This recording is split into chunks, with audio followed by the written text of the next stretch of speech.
Hi, this is Natalie Rydstrom and you're watching SBR Picks. Now this weekend sees a battle from the two top teams in Serie A, Roma versus Juventus. Now will this be a close encounter or could this be rather open? Because it's not just the 3 points that are at stake, but pride. SBR sports writer and contributor Lee Phelps joins us now to take us through the match. Lee, thanks for being here today. No problem. Now this is one of the highlights of the football calendar with number 2 hosting number 1 in Serie A. What are you expecting to see here on the pitch? Well, the problem is that it should be a great game. You gave me the big build-up, and this should be great.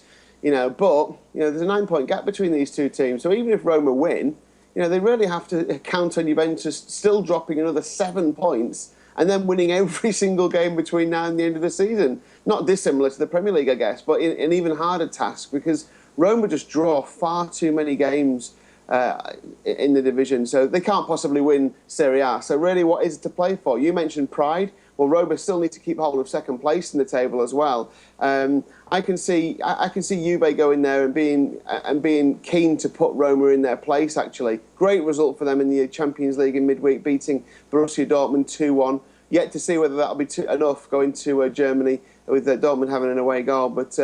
I think Juve are going into this quite confidently, and I'm not convinced by Roma's form, especially at home.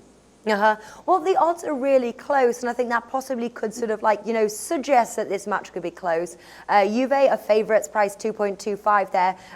Good value. The draw 3.3, and Roma also 3.3, and you can get that at Bet365. Will you play the winners market with such tempting odds? Yeah, if I was forced to play the winners market, I probably would just about go for Juve. I don't think there'll be many goals in it. If these games, when they're in Turin, they're really good games, full of goals, red cards. When they're in Rome, it's like they're always unders, and they just seem to be very tight games, 1-0 to either team. So if forced, I'd probably go for a tight Juventus win, maybe something like Juventus and under 2.5 goals, or maybe just the correct score of 1-0.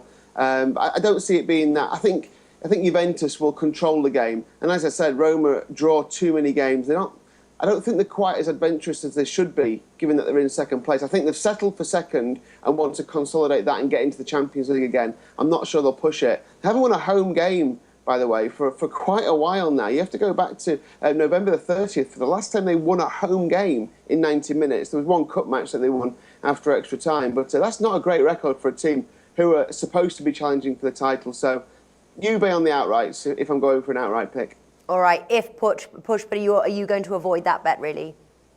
Yeah, I just not. I like it. There's another bet that I like, and I think the draw is a big player. Anyone who wants to play the outrights or play a result, I think, and you don't mind a shorter price, maybe look at Juventus draw no bet or something like that. Then you're getting a shorter price. But if it is a draw, which is a big possibility with the way Roma and the amount of drawn games Roma have, then you could always, you're always going to get your stake back that way. But yeah, I like a goal scorer in this one. All right. Well, the odds actually looking at both teams to score bet, the odds are neck and neck there, 1.83 either way. Because this game could be close and tight, is that one to play or avoid? I'd play no in that one, to be honest with you. I mean, like I said, you look at the last 5 head-to-heads at Roma, then you find that no has landed a lot of the time. I think it's 4 out of 5 it's landed no. I don't often play both teams to score no, but I'd be confident in this one. I think it could be a 0-0, could be 1-0 either way, but yeah, I wouldn't be going for yes in this one. Does that mean then you're leaning towards the under 2.5 goals, and that has considerably shorter odds there, 1.7? Yeah, I do like the under 2.5. I must admit, I think the previous games in Rome have all landed under 2.5 in recent years. Tight game. No one wanted to give too much away. So yeah, I'd be looking at under 2.5. I mean, that way you've still got you still got a 1-1. You've still got 2-0 either way. You've got 1-0 either way. It's quite a lot of results going for you with under 2.5 still. Yeah. Okay. Well, you've painted a good picture of what you are expecting to see on the weekend. But tell us what your top tip is. I like Carlos Tevez to score. I mean, I loved him when he played in the Premier League. I think he's really found a great place at the minute, not only in his football but off the field as well. Seems to be really enjoying life, and he's had his problems in the past as well. Scored, in the midweek game against Dortmund. He's been scoring in the league. He scored 2 penalties in the home game when they beat Roma 3-2. Everything going for him here. He's obviously a quality player. Scored 14 league goals already this season. So I like him. 2.5 to score any time in the game. So I think that's a decent bet. I think it's a nice price. So I'd be looking at that Carlos Tevez just to get a goal. Okay, wonderful. Carlos Tevez, anytime goal scorer, 2.5, and that's a William Hill. Lee Phelps, thank you for joining us today. No problem.